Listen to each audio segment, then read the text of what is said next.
laksanakan. Siap.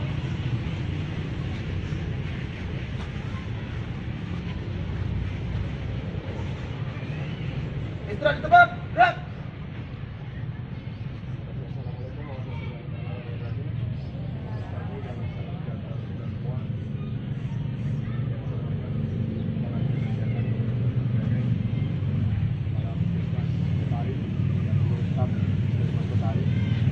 Pertama-tama marilah kita panjatkan puji syukur kepada Allah Subhanahu wa taala Tuhan yang Maha Esa, karena pada hari ini kita masih diberi kesehatan, kesempatan sehingga kita masih dapat berkumpul apel pagi rutin seperti biasanya. Pada kesempatan ini ada beberapa hal mungkin yang ingin kita sampaikan terkait dengan program ASN. Apel pagi merupakan satu kewajiban bagi kita semua. Jadi kita berharap puskesmas kota Ali dapat melaksanakan apel pagi setiap pagi. Jadi apel pagi kalau dikatakan apel pagi untuk kinerja, apel pagi adalah awal. Jadi ketika kita sudah menjalankan apel pagi dari mulai pagi hari, berarti kita sudah menjalankan proses itu. Jadi kita berharap semua agar semua tetap tertib, disiplin, mengikuti peraturan-peraturan yang sudah ada. Jadi mungkin beginilah hari-harinya Puskesmas Kotari, bayang. Jadi jam 8 sudah ada orangnya semua. Ya terima kasih, mungkin ini setelah ini juga seperti itu. Jadi bukan pada hari ini saja, mungkin di hari-hari yang lain juga kita berharap nanti tetap melaksanakan apel pagi. Untuk selanjutnya kita datang kemari dari Dinas Kesehatan pada kesempatan ini sekalian untuk pembinaan, monitoring juga terhadap puskesmas ini, nanti apa-apa saja yang kita butuhkan dan bagaimana pencapaian program-program yang ada di Puskesmas Kotari nanti akan kita bahaskan setelah selesai nanti apel pagi ini. Dan untuk selanjutnya sampaikan juga apa permasalahan yang dihadapi di sini sehingga sama-sama nanti kita bisa diskusikan untuk diambilkan solusinya nanti ke depan.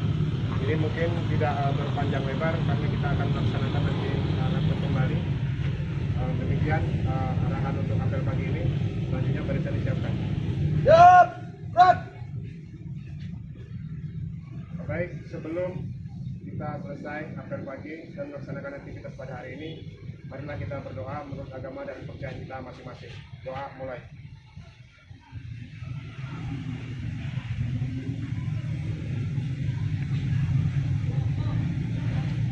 Selesai.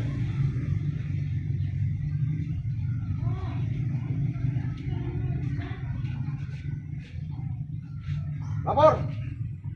Apel pagi Puskesmas Kotari telah selesai dilaksanakan. Kali tepat dan diparkan. Siap.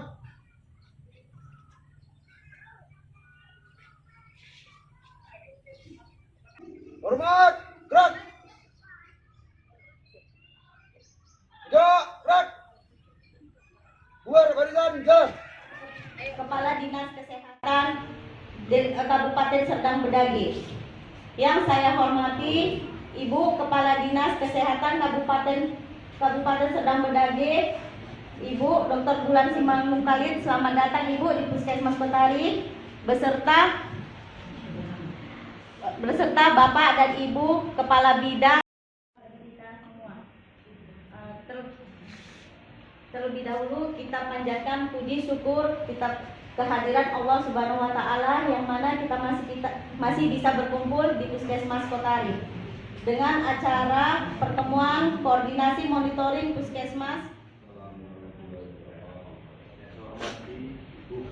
Kadis Kutara Bedage, Ibu Dr. Bulan Simanung, saya hormati Bapak Kabid dan Ibu Kabid Dinas Kesehatan Serdang Bedage. Saya pertama-tama mari kita ucapkan puji syukur kepada Allah Subhanahu wa taala. Rahmat dan hidayah kita dapat berkumpul di pagi yang berbahagia di Puskesmas Kotari.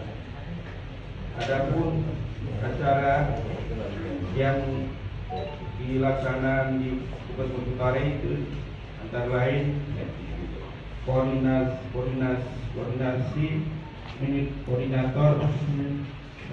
dan monitoring yang akan dikoordinir dari Ibu Bulan Simanung Khalid.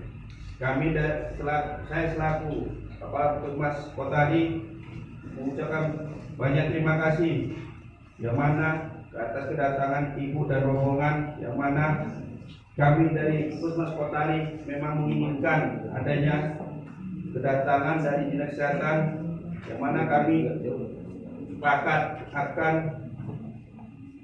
membuat Puskesmas Kotari ini lebih baik. Daripada itu, di sini saya tidak banyak panjang lebar kata yang mana semua kami berterima kasih banyak, yang mana kita sebagai staf Puskesmas Kotari akan melaksanakan apa yang akan Ibu sampaikan, dan kami siap untuk mengerjakan untuk kemajuan Puskesmas Kotari ini yang kita sama-sama idamkan. Dan saya sudahi, semoga kita dapat melaksanakan kelak. Bidang menyampaikan terkait dengan program apa saja. Saya pikir di sini masing-masing pemegang program juga harus pegang bahan. Jangan nanti kami hanya menyampaikan, harusnya ini ada presentasi tadi dari Puskesmas terkait dengan capaian program yang ada di Puskesmas Kotari. Ini sudah ada rekapannya. Kalau tidak bisa ditampilkan dalam bentuk PowerPoint, bisa disampaikan secara manual saja, dibacakan. Mungkin ada rekapan capaian program yang sudah kita kerjakan baik tahun 2016 akhir maupun tahun 2017 yang sudah dilaksanakan sampai dengan bulan terakhir. Kalau ada rekapan, saya pikir kan ada laporan yang disampaikan ke Dinas Kesehatan. Ada evaluasi juga yang sedang dilaksanakan. Kami berharap siapa yang bisa menyampaikan capaian programnya agar kita tahu apa yang kita kerjakan. Jadi kita berharap siapa yang kira-kira bisa Pak Kapus tadi. Ada keluhan, sebetulnya saya pikir bukan keluhan sifatnya, tapi adalah permasalahan yang ada di sini. Jadi kalau keluhan nanti hanya keluhan jiwa yang ada. Namun pencapaian program itu tidak akan tercapai juga karena keluhan masyarakat tidak kita pikir bisa. Ya. Minimal dari program dia, kalaupun tidak bisa ini satu-satu ini sampaikan di situ nanti tidak apa-apa. Siapa pemegang program terkait dengan P2P apapun itu. Pokoknya terkait dengan permasalahan yang sering muncul di sini boleh itu diinikan. Kalau tidak bisa dapat semua, minimal apa yang sering menjadi baik di TV mungkin atau apa ya. Pokoknya kasus-kasus yang sering terjadi di sini coba sampaikan programnya. Kalau tidak bisa secara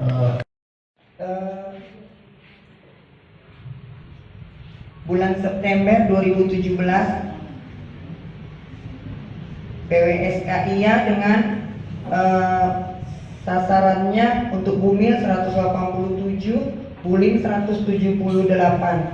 Jadi yang sudah tercapai dengan absolutnya 149 orang dengan persennya 80%. Kemudian di K4 kita sudah capai 120 orang dengan 64%. Deteksi risiko tinggi oleh tenaga kesehatan kita dapat 1 orang baru September ini dengan indikasi previa masih perawatan dengan persennya 2,7. Kemudian deteksi tinggi oleh masyarakat 28 orang dengan 76%.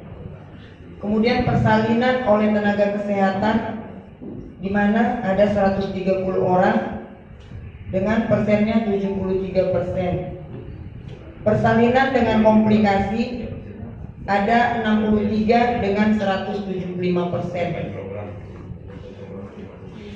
Kunjungan NIPAS lengkap 124 dengan 70%. Kemudian FE kita sampai September ini ada, bulan September ada 15 orang, Ibu NIPAS ada 25, ASI eksklusif ada 3 orang.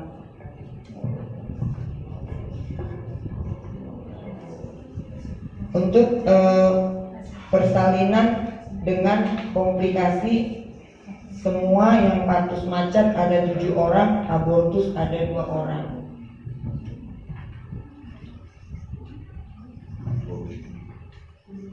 Kemudian persalinan di non paskes untuk September tidak ada. Persalinan di paskes ada 16 orang, yang dirujuk 7 dengan partus macat. Di puskesmas ada 7 orang, di BPS non jejaring ada 2 orang.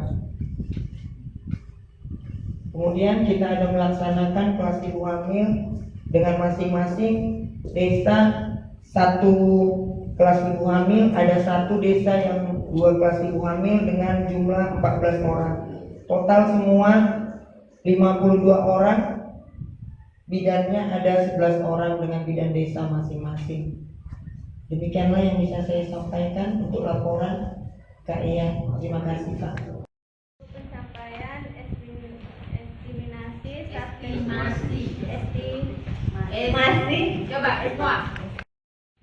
untuk BTA 14, untuk BTA positif 14,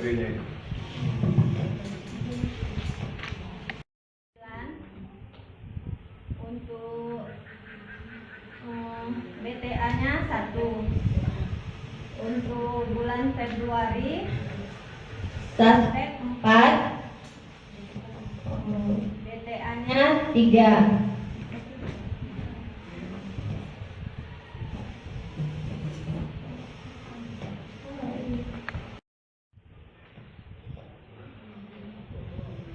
Untuk triwulan 2 18, BTA-nya 3.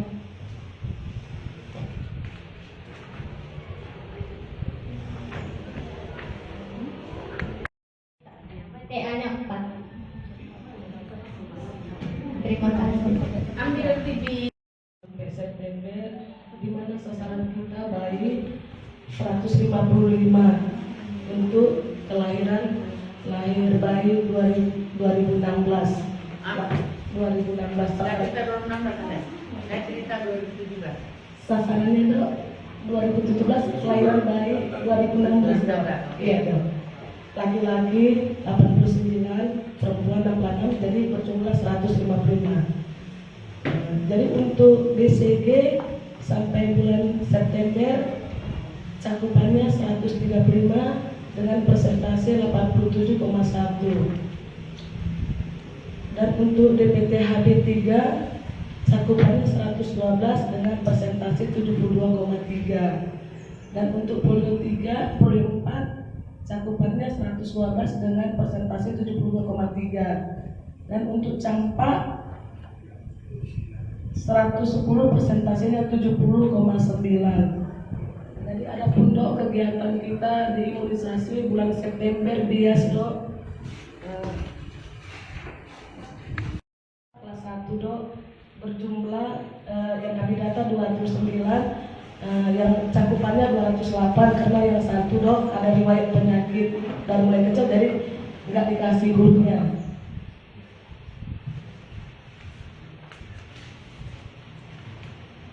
Jadi itu dok dari imunisasi. Kita belum dapat saya. Tapi itu saya akan coba terus bagaimana cara untuk mendekati masyarakat itu. Baru satu sisi lagi saya kendala gini loh Pak. Saya sini kan juga tugas PU. Susah untuk kapan tidak lalu ke lapangan. Sementara saya juga di PU juga sini standby juga. Jadi susah untuk mengatur waktu ke lapangan juga. Karena jarak tempuh ke desa lebih jauh.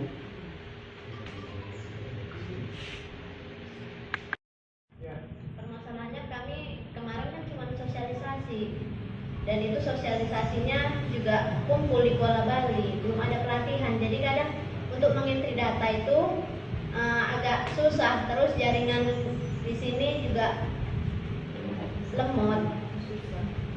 Untuk mengentri data yang online agak susah lah Pak. Jadi pendataan belum pernah dilaksanakan. Pendataan udah Pak Desa. Kan ada kemarin data manual itu. Ada nggak hitungan manual? Ada hitungan manual itu kan bisa kita hitung gambaran permasalahan ini.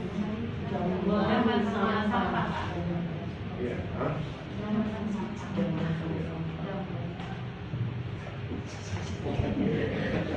Udah siap masakannya? Makan aja kita yuk. Ada yang muncul minimal misalnya kita dapat dari situ, coba uraikan di situ, dari situ misalnya 5. Nanti di luar itu kita ambil lagi terkait dengan dia yang tak masuk mungkin di situ. Di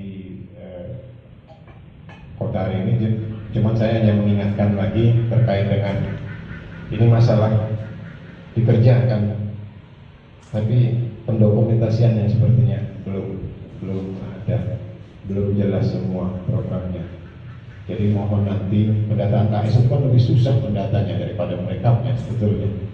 Jadi kita berharap nanti bisa diapakan. Jadi pada kesempatan ini lanjut saja kepada kepala bidang P2P untuk menyampaikan programnya, sekalian nanti masukan untuk kita semua pada Pak Yan. Silakan. Yang kami hormati Ibu Kepala Dinas Kesehatan Kabupaten Serdang Bedagai, Bapak Ibu Kepala Bidang di Dinas Kesehatan Kabupaten Serdang Bedagai, Bapak Kepala Puskesmas Kotari, serta Bapak-bapak, Ibu-ibu, seluruh staf Puskesmas Kotari. Kami dari bidang P2P ingin sedikit memberikan gambaran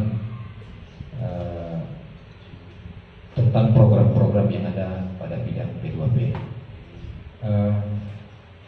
Secara garis besar, ini mungkin biar nanti ada jadi masukan sama Bapak Kepala Puskesmas Pak, biar bisa sekalian dibagi orang-orangnya gitu. Secara garis besar P2P itu adalah terbagi menjadi dua. Yang satunya itu pemberantasan penyakit, yang satunya ada seksinya namanya pengamatan penyakit atau surveillance dan pencegahan penyakit. Itulah dia masuk di situ imunisasi. Kalau saya lihat datanya, kebetulan juga ada saya bawa data dari dinas. Kalau untuk imunisasi, mudah-mudahan sesuai dengan target, walaupun tadi belum ini semua. Kalau kita hitung sampai dengan September ini, cakupan sudah mencapai 71%, itu sudah mencukupi, karena mudah diharapkan nanti sampai Desember bisa tercapai 95%. Hanya saja belum terlihat tadi yang disampaikan oleh Ibu Rumintang, pemerataannya di masing-masing desa. Jadi jangan sampai ada cakupan itu di satu desa dia tinggi bagus, tapi di desa lain nggak tercapai. Ini berbahaya karena terutama untuk penyakit campak, dia tuh ada perlindungan yang bersifat komunitas. Jadi kalau dia tidak tercapai cakupannya, bisa terjadi di situ KLB campak, masih bisa memungkinkan terjadi penularan. Ini perlu diperhatikan. Satu lagi di seksi pengamatan dan pencegahan ini untuk surveillance-nya, ada petugas surveillance-nya. Ibu sudah rutin memasukkan laporan surveillance-nya melalui SMS sebagian. Bagus kalau memang sudah. Itu dia yang satu seksi. Ada satu seksi lagi di bidang kita, itu namanya pemberantasan penyakit. Nah, pemberantasan penyakit ini kita bagi dua lagi. Ada penyakit tidak menular dan ada penyakit menular. Penyakit tidak menular ini itulah tadi kegiatan kita berupa IVA, Posbindu PTM, itulah yang utama kita kerjakan. Menurut data yang ada pada kami, sampai dengan saat ini belum ada pernah laporan IVA. Mungkin ini nanti kalau memang petugasnya yang lama sudah pindah, Pak Dokter, bisa ditunjuk petugas yang baru, di SK-kan supaya program ini bisa berjalan dan bisa kita monitor ke depan. Sedangkan untuk Posbindunya apa sudah ada di sini? Ada yang bertanggung jawab tentang Posbindu, pos pembinaan terpadu, belum ada. Ini juga mungkin bisa jadi catatan Pak Dokter supaya ditunjuk. Ada. Perlu di kesehatan jiwa. Kesehatan jiwa? Oh ibu ini, kalau ibu ini sering ke dinas, masih ada pasiennya yang dirawat bu? Cuman ada yang nggak rawat, cuman di rumah. Di rumah? Nggak dipasung. Nggak dipasung. Obatnya? Obatnya udah nggak lagi. Oh, udah sehat berarti. Kalau yang di Kota Ripokan itu belum sehat. Kalau memang perlu obat-obatan kesehatan jiwa, minta ke dinas karena kita ada dari provinsi juga untuk obat-obat penyakit jiwa. Tidak boleh dipasung lagi kan sekarang kan.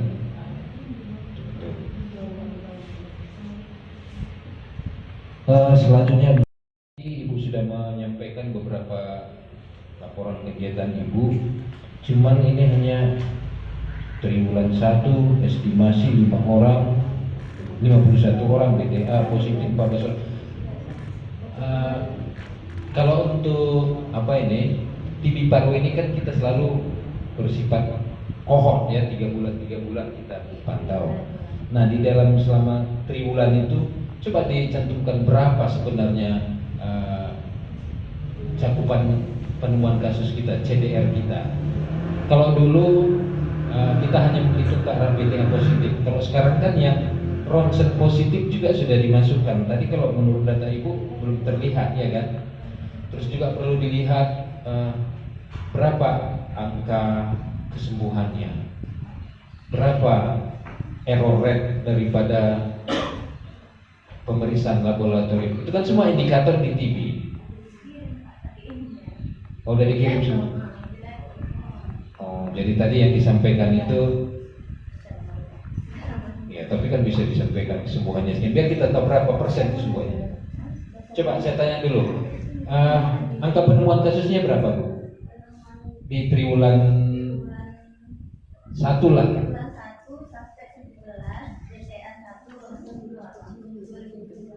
Itu kan angkanya. Kita perlu persentasinya. Angka penemuan kasus kita berapa? Kan target kita itu jumlah yang kita temukan dibagi dengan jumlah perkiraan suspek. Belum dihitung. Dan nanti diperbaiki semua. Kalau memang kira-kira ada permasalahan atau kurang jelas, datang ke dinas. Kita siap untuk membantu Ibu. Ya, ini tadi seperti ini tadi belum menggambarkan apa-apa, belum bisa kita analisa. Estimasi suspek 50 orang BSPT positif. Kalau ini ada estimasi katanya. Ya udahlah, nggak apa-apa. Belakang ke depan mungkin bisa kita perbaiki lagi ya. Itu untuk petugas DBD-nya siapa? Ada. Nah, bagaimana kegiatan DBD kita Bu? Sebenarnya kalau kegiatan DBD ini kita jangan hanya bergerak atau bekerja pada saat ada laporan kasus DBD. Sebenarnya yang utama adalah gerakan 3M. Jadi ada mungkin kalau di DBD ini akan ada indikator angka bebas jentik. Pernah Ibu dengar angka bebas jentik Bu? Nah, jadi sebenarnya secara rutinnya itu kita harus mengetahui berapa sebenarnya rumah-rumah ini yang terdapat jentik, berapa yang tidak terdapat jentik. Jadi